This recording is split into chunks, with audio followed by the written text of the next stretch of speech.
नमस्कार, बहुत स्वागत है आपका अपना एमपी के इस बुलेटिन में। मैं हूं आपके साथ ऋतु ज्ञानवानी। मेरे सहयोगी सुमित भी जुड़े हुए हैं न्यूज रूम से, उनके पास भी चलेंगे कुछ खास खबरों के लिए। पर सबसे पहले बड़ी खबर की बात कर लेते हैं। रातापानी में बीजेपी की बड़ी बैठक है और बैठक में 2023 की तैयारियों पर चर्चा हुई है। मंत्रियों के परफॉर्मेंस और पब्लिक इमेज पर चर्चा की गई। योजनाओं को आम जनता तक पहुंचाने की तैयारी में अब पार्टी है। पार्टी की रीति नीति से जनता को अवगत कराएंगे और संगठन को प्रचार और प्रसार की जिम्मेदारी दी गई है। जातिगत समीकरण पर भी पार्टी का खास फोकस रहने वाला है। विधायकों की इंटरनल रिपोर्ट को लेकर भी चर्चा हुई। रातापानी से सूत्रों के हवाले से ये खबर बड़ी आपको बता रहे हैं। बैठक के अंदर बीजेपी का बड़ा प्लान हुआ है तैयार। 2023 को लेकर बीजेपी ने बड़ा प्लान तैयार किया है। जेएस ओबीसी संगठनों पर बीजेपी की नजर है।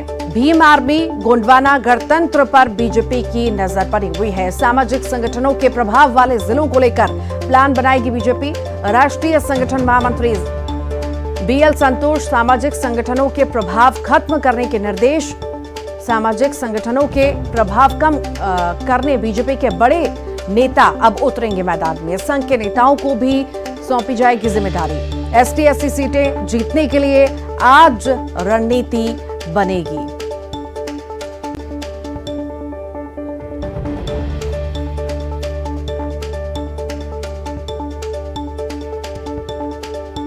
2023 को लेकर बीजेपी बड़ा प्लान तैयार करने जा रही है। जेएस ओबीसी संगठनों पर बीजेपी अब नजर रहने वाली है। भीम आर्मी गोंडवाना गणतंत्र पर बीजेपी की साफ तौर से नजर है। बड़ी बैठक बीजेपी की ओर से आयोजित की गई है रातापानी में और बड़ा प्लान तैयार किया जा रहा है। 2023 को लेकर के अभी से ही तैयारियां पार्टी की ओर से शुरू कर दी गई हैं और ये बड़ी बैठक हुई है। कई सारे मुद्दों पर चर्चा हुई है। आखिर योजनाओं को किस तरह से पहुंचाया जाए, पहुंच रही है नहीं पहुंच रही है, कितना लोगों को लाभ मिला, कहां परेशानी, सभी तरह की मुद्दों पर बातचीत हुई है इस बैठक में और कई सारे बड़े बिंदुओं पर अब नजर भी है। जेएस ओबीसी संगठनों पर बीजेपी की अब नजर और ज्यादा बनी रहेगी। भीम आर्मी गोंडवाना गणतंत्र पर बीजेपी की साफ तौर से नजर है। ज्यादा जानकारी के लिए शैलेंद्र सिंह रातापानी से हमारे साथ लाइव जुड़ गए हैं। शैलेंद्र, बड़ी बैठक बीजेपी द्वारा रातापानी में आयोजित की गई, कई सारे मुद्दों को लेकर चर्चा हुई। आखिर कितनी खास ये बैठक है, किन किन मुद्दों को लेकर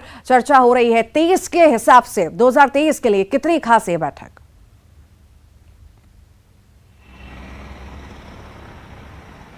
देखिए, बिल्कुल ऋतु, 2023 में मध्य प्रदेश में विधानसभा के चुनाव होने हो, जिसमें लगभग अब 1 साल का समय बचा है और अब मध्य प्रदेश में कोई दूसरे चुनाव भी इस दौरान नहीं होने। ऐसे में अब बीजेपी का फोकस आने वाले विधानसभा चुनाव की तरफ हो गया है और इसी कारण जो है एक बड़ी बैठक यहाँ आयोजित की जा रही है, जिसमें बीएल संतोष और अजय जाम्बाल जो बीजेपी के जो बड़े जो नेता हैं वो यहाँ पर पहुंचे हुए। इसके अलावा सत्ता और संगठन से जुड़े हुए तमाम जो बड़े दिग्गज हैं प्रदेश के लिहाज से अगर हम देखें तो सारे के सारे लोग जो है सुबह 10 बजे से लगातार मैराथन बैठकों का दौर जारी है। सबसे पहले जो बात हुई वो हुई है जो छोटे छोटे संगठन हैं, जो क्षेत्रीय पार्टियां कहें, वो उनको फोकस किया गया है कि उनका प्रभाव कैसे इलाकों में कम किया जाए। क्योंकि पिछले चुनाव में देखने में आया, चाहे जेएस हो या गोंडवाना गणतंत्र पार्टी हो या फिर भीम आर्मी हो, इस तरह के जो छोटे छोटे दल हैं जो हार जीत में बहुत महत्वपूर्ण भूमिका निभाते हैं। हालांकि वो जीत भले ही नहीं पाते हैं, लेकिन वो कहीं न कहीं बीजेपी की हार का एक कारण बन जाते हैं। इसके अलावा मंत्रियों की परफॉर्मेंस कैसी है,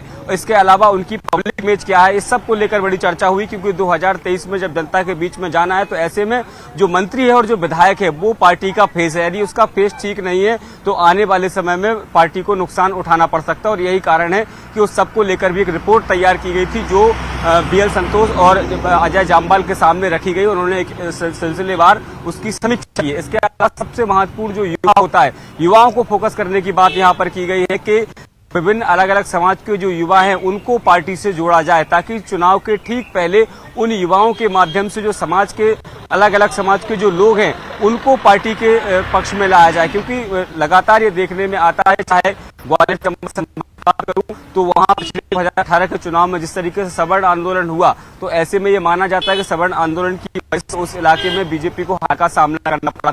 और दूसरा अगर हम अलीराजपुर झाबुआ तरफ इस इलाके की बात कर रहे हैं, एसटी जो बेल्ट है उस इलाके की बात करते हैं तो वहां भी बीजेपी को खासा नुकसान हुआ था, उस सब को लेकर चर्चा हुई है। एक बात और, जिस तरीके से आने वाले समय में ये सुगबुगाहट है कि मंत्रिमंडल का विस्तार हो सकता है, इसके साथ ही जो निगम मंडल खाली रह गए हैं उनमें भी लोगों को एडजस्ट किया जाना है, तो उसको लेकर एक समीकरण तय किए गए हैं कि किस इलाके का सरकार में प्रतिनिधित्व कम है। ऐसे इलाके, खासकर बिंद जो इलाका है, भले ही 2018 में यहाँ बड़ी संख्या में बीजेपी के विधायक जीते थे, लेकिन जितना प्रतिनिधित्व मिलना चाहिए था उतना उस इलाके को मिला नहीं था। और ऐसे में अब उम्मीद है कि आने वाले समय में यदि मंत्रिमंडल का विस्तार होगा या फिर निगम मंडल में नियुक्तियां होंगी तो वो उस इलाके से होंगी। इन तमाम बातों को लेकर जो गहन मंथन है वो अभी। ठीक, बहुत शुक्रिया शैलेंद्र जानकारी को साझा करने के लिए। बात करेंगे जबलपुर की निवाड़ी मंडला में ईओडब्ल्यू की रेड हुई है। भ्रष्टाचारियों पर ईओडब्ल्यू की तूफानी रेड हुई है। सरकारी कर्मचारियों के घरों पर छापे मारे गए। निवाड़ी में जल संसाधन विभाग के टाइम कीपर के घर पर छापा मारा गया है। कैलाश चंद्र मिश्रा के पास 110% अधिक संपत्ति मिली है। कृषि भूमि समेत महंगी गाड़ियां मिली। मंडला के नैनपुर में समिति प्रबंधक के घर छापा मारा गया।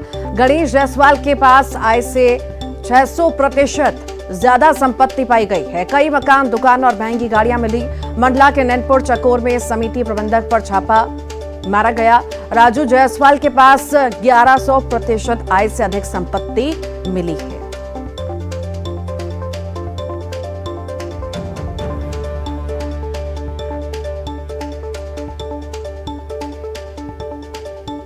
ईओडब्ल्यू ने बड़ी कार्रवाई की है। अलग अलग जगह पे रेड मारी गई है। राजू जायसवाल जो कि गणेश जायसवाल के भाई हैं, वो विपणन समिति प्रबंधक नैनपुर में ही हैं। उनके विरुद्ध भी आय से संपत्ति की और पद का दुरुपयोग करने की शिकायत प्राप्त हुई। जांच के दौरान उनके विरुद्ध आय से अधिक संपत्ति वैध रूप से अधिक पाई गई और इसी में प्राप्त तथ्यों के आधार पर अपराध प्रकरण पंजीबद्ध किया गया है। और आज दिनांक को 1/10/2022 को माननीय न्यायालय से वारंट प्राप्त करके सर्च कार्रवाई की जा रही है। आर्थिक अपराध प्रकोष्ठ को जो शिकायतें प्राप्त हुई थी उन शिकायतों की जांच कराई गई और जांच में जो साक्ष्य पाए गए उसके आधार पर आरोपियों के विरुद्ध 3 अलग अलग आय से अधिक संपत्ति अर्जित करने के प्रकरण पंजीबद्ध किए गए, जिसमें भ्रष्टाचार निवारण अधिनियम की धाराओं में ये प्रकरण पंजीबद्ध हुए थे। इन तीनों प्रकरणों में एक प्रकरण निवाड़ी का है और 2 प्रकरण नैनपुर जिला मंडला के हैं, जहां पर आज इन तीनों प्रकरणों में 5 स्थानों पर आर्थिक अपराध प्रकोष्ठ जबलपुर। चलिए बात करेंगे इंदौर की, जहां पर महिला से गैंगरेप का सनसनीखेज मामला सामने आया है, जहां पर आरोपियों ने महिला को नौकरी का झांसा देकर गैंगरेप किया और महिला की शिकायत पर 4 आरोपियों को पुलिस ने हिरासत में ले लिया है। लगातार पुलिस अब पूछताछ इन आरोपियों से कर रही है और आरोपियों के नाम है अफजल, अरबाज, शाहिद और प्रिंस।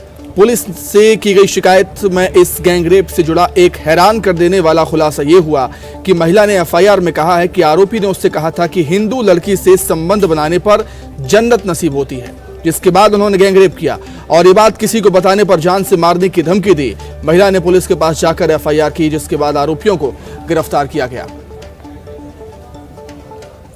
बताया कि उसको गाड़ी में बुलाया गया, फिर नाश्ता कराया, पानी पिलाया और फिर उसके बाद उसको रीगल से विजयनगर तरफ कहीं ले गए किसी घर में, फिर वहाँ पर उससे दुष्कृत किया, ऐसा उसने रिपोर्ट में लिखाया है।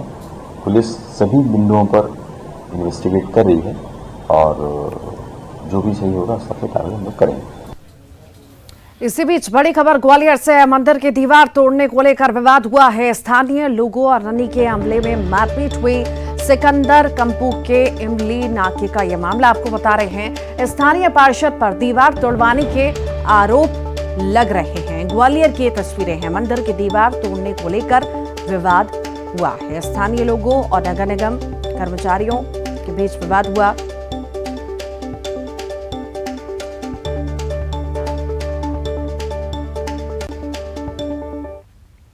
भोपाल की बात करेंगे। भोपाल आईएएस यूनिवर्सिटी की बस में हंगामा हुआ। यूनिवर्सिटी की बस में ड्राइवर कंडक्टर का स्टूडेंट्स साथ भिड़ गए हैं। बीच सड़क पर बस खड़ी कर झूमा झटकी हुई। आईईएस यूनिवर्सिटी की बस में आधे घंटे तक ड्रामा चलता रहा। प्रैक्टिकल एलएल एग्जाम देने में छात्र लेट हो रहे थे। मौके पर पुलिस पहुंची और समझाइश दी गई। समझाइश के बाद मामला शांत हुआ। अशोका गार्डन इलाके का ये मामला आपको बता रहे हैं।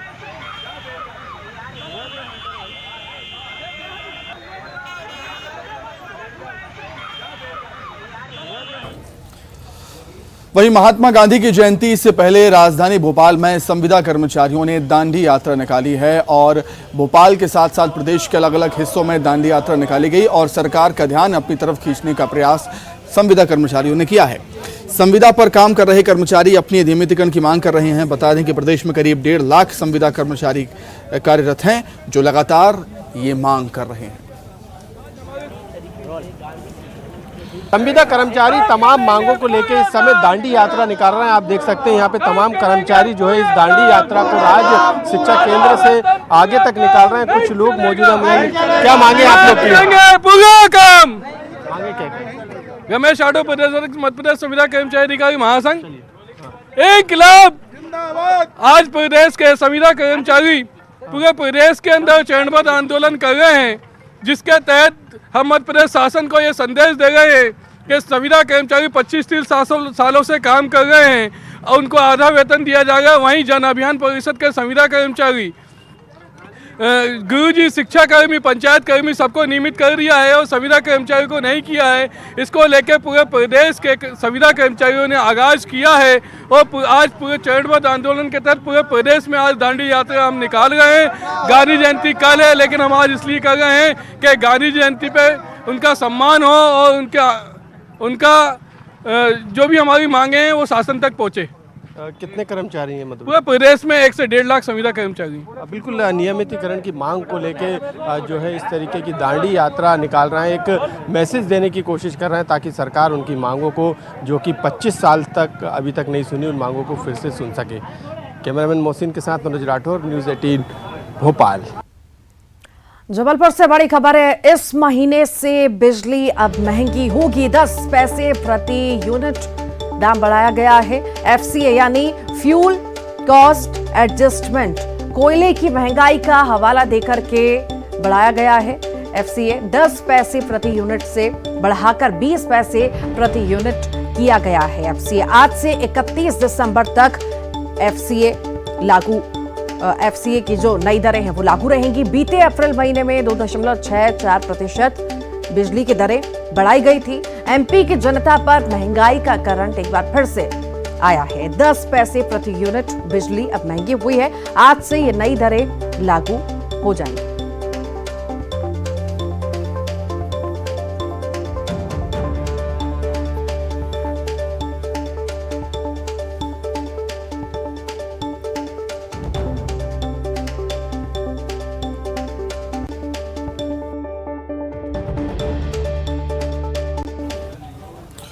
वहीं मध्य प्रदेश में अब टाइगर रिजर्व और नेशनल पार्क पर्यटकों के लिए खोल दिए गए हैं। करीब 3 महीने के बाद पर्यटकों को एक खुशखबरी मिली है। जो टाइगर रिजर्व हैं उनके गेट पर्यटकों के लिए खोल दिए गए। कान्हा नेशनल पार्क के गेट भी पर्यटकों के लिए खोल दिए हैं और कान्हा के गेट खुलते ही बड़ी संख्या में पर्यटक यहां पहुंचे। 3 महीने के लंबे इंतजार के बाद पहले ही दिन करीब 32 गाड़ियां सफारी का आनंद लेने के लिए कान्हा नेशनल पार्क के गेट के अंदर आईं। पहले दिन बेंगलुरु, केरल, मुंबई से पर्यटक यहां पर पहुंचे थे। तैयारियों के लिए क्षेत्र को जो उनकी रोडें थी, हालांकि बरसात के कारण से काफ़ी मुश्किलात थी, लेकिन उसके बावजूद भी पर्यटकों के घूमने के लिए जो रोड थी उनको सुधार किया गया है और लगातार इसमें सुधार किया जा रहा है। हमने प्रयास किया कि अच्छे वातावरण में, अच्छे माहौल में लोगों को इस प्रकृति का, सौंदर्य का आनंद वो उठा सकें। वहीं पन्ना टाइगर रिजर्व भी पर्यटकों के लिए खोल दिया गया है और 3 महीने के मानसूनी सीजन के बाद एक बार फिर से पन्ना टाइगर रिजर्व के गेट पर्यटकों के लिए खोल दिए गए। बड़ी संख्या में लोग पहुंचे और आपको बता दें कि पन्ना के कोर एरिया में आज से सैलानी जा सकते हैं। पार्क के फील्ड डायरेक्टर ने मन्ना गेट पर फीता काटा और हरी झंडी दिखाकर 17 जिप्सी सहित सैलानियों को अंदर भेजा। से आ गया यहाँ पन्ना टाइगर रिजर्व और आज पहला दिन है। आज मानसून के बाद द रिजर्व इज ओपनिंग और we are all very excited to go in and explore for tigers. Corona के बहुत दिनों बाद घूमने का मौका मिला है। MP टूरिज्म का रिजॉर्ट भी बहुत अच्छा है, उम्मीद है कि यहाँ पर मज़ा आएगा। मॉनसून सीजन के बाद पन्ना टाइगर रिजर्व फिर से अभी रीओपन हुआ है और पार्क जो प्रबंधन है उसके द्वारा जो भी आवश्यक व्यवस्थाएं हैं, वन मार्ग मरम्मत और ये सभी कर ली गई हैं और मेरी आशा है कि टूरिस्ट यहाँ पर काफ़ी अच्छा एक्सपीरियंस रहेगा टूरिस्ट का। लास्ट ईयर समर सीजन के टाइम पे काफ़ी अच्छी टाइगर्स की साइटिंग रही है यहाँ पर और लास्ट वित्तीय वर्ष में करीबन 45,000 टूरिस्ट ने यहाँ पर विजिट किया। उससे आय हुई थी वो 3 करोड़ के आसपास हुई थी। तो पूरे के साथ मनाया जा रहा है। माता टेकरी पर भी श्रद्धालु बड़ी संख्या में माता के दर्शन करने के लिए पहुंच रहे हैं और आने वाले दिनों में अनुमान है कि यहां पर करीब 10 लाख श्रद्धालु दर्शन करने के लिए पहुंच सकते हैं। लिहाजा सुरक्षा के भी पुख्ता इंतजाम है। भीड़ को नियंत्रित करने के लिए 500 से ज़्यादा पुलिसकर्मी तैनात किए गए। चप्पे चप्पे पर सीसीटीवी से नज़र रखी जा रही है। वहीं भीड़ को देखते हुए अगले दिनों में ट्रैफिक रूट में बदलाव भी किए जा सकते हैं।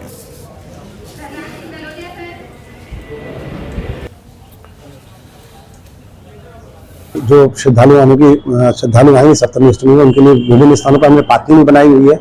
उनके दर्शन के लिए सुगम सुरक्षित दर्शन की व्यवस्थाएं भी बनाई हुई हैं। हम यदि माता टेकरी पे भीड़ अधिक बढ़ती है तो हमने उनके लिए डाइवर्शन के रास्ते बनाए हुए हैं जिनके माध्यम से हम श्रद्धालुओं को ले जाकर सुरक्षित दर्शन कराएंगे। सर, चूंकि बाहर से दर्शन आते हैं अंदर से जिस तरह से हम रूट डाइवर्ट करते हो, इस बार में क्या ऐसी स्थिति है? देखिए, ये स्थिति तब आती है जब अत्यधिक भीड़ हो जाएगी और हमारे पास अंदर अभी हम और पब्लिक को लाने की स्थिति में नहीं होंगे, तभी हम रूट डाइवर्ट करेंगे। अन्यथा हमारी पार्किंग के प्लेस हमने हिसाब से बनाए हुए हैं कि व्यवस्थित लोग आके। तो नवरात्र के मौके पर भक्त माता को प्रसन्न करने के लिए कई तरह के जतन यहाँ पर कर रहे हैं और खरगोन में भी नवरात्र के मौके पर चुनरी यात्रा निकाली गई। तिरुपति बालाजी भक्त मंडल की अगुवाई में भव्य चुनरी यात्रा निकाली गई। चुनरी यात्रा का जगह जगह भव्य स्वागत हुआ। यात्रा में विधायक सहित हजारों श्रद्धालु शामिल हुए। कोरोना काल के बाद निकाली गई इस धार्मिक यात्रा में महिलाओं का भी सैलाब उमड़ा। चुनरी यात्रा ऊन स्थित प्राचीन महालक्ष्मी मंदिर से होते हुए सेंधवा की बड़ी बीजासन माता मंदिर तक पहुंची।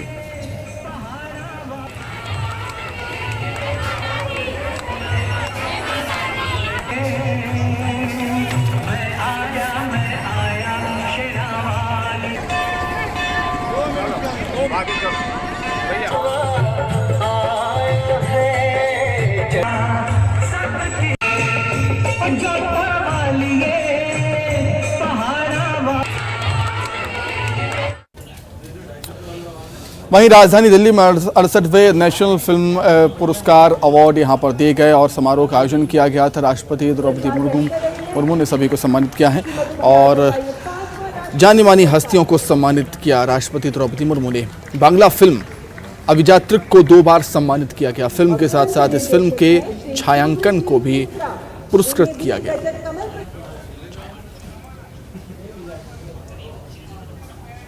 पुरस्कार प्रदान कर रहे हैं प्रोड्यूसर श्री मधु भंडारकर पुरस्कार ग्रहण कर रहे हैं। श्री मधु भंडारकर का ये 5वां राष्ट्रीय फिल्म पुरस्कार है।